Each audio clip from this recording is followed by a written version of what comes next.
I was stunned at how divisive this speech was last night. And at a time where people across America, and I know in Virginia, are worried about some of the most basic issues, rising inflation and trying to make ends meet, crime, and, oh, by the way, education challenges. And it's a time when, in fact, we've got to focus on these issues. And our president jumped out and was incredibly divisive, trying to pit Americans against one another. And what we learned last year in Virginia is that it's these most important kitchen table concerns that when we bring common sense solutions to them, we can bring people together. And when I won last year, it wasn't Republicans against Democrats. We won the independent vote. We had lots of Democrats come with us. And at the end of the day, this is a time when we've got real issues, runaway inflation. I mean, let's be serious. We've got real challenges in inflation. We've got the Fed having to move aggressively in order to slow things down. And Jay Powell came out and said it's going to hurt.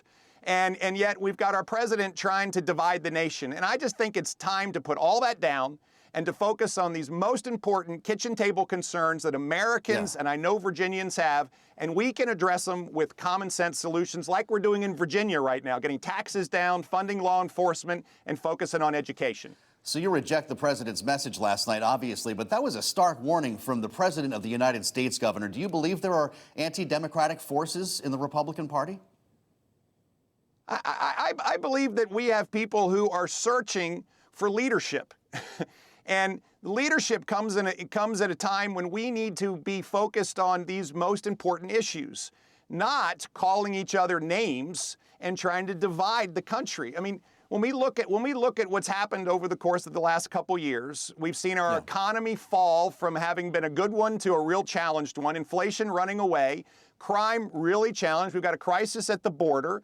We've watched America actually really fall from the international scene in leadership. And I think Americans broadly recognize this. We can see it in the president's job approval ratings.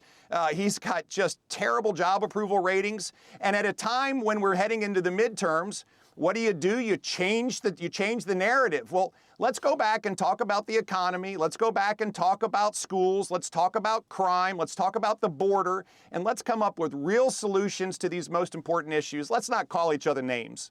A new poll from Quinnipiac University, Governor, shows 70% of Americans, it was 67% to be exact, think democracy is in danger of collapse. When you see a number that big, do you worry that our institutions are under attack? Well, I just feel like that entire poll question is an odd one. I mean, America's democracy is not going to collapse. We have seen tough times historically where we've worked through it. This is the most amazing form of government ever envisioned. America is the best country in the world, and we're going to work our way through this. But what it requires is leaders to focus on solutions to those most important challenges for Virginians and for Americans.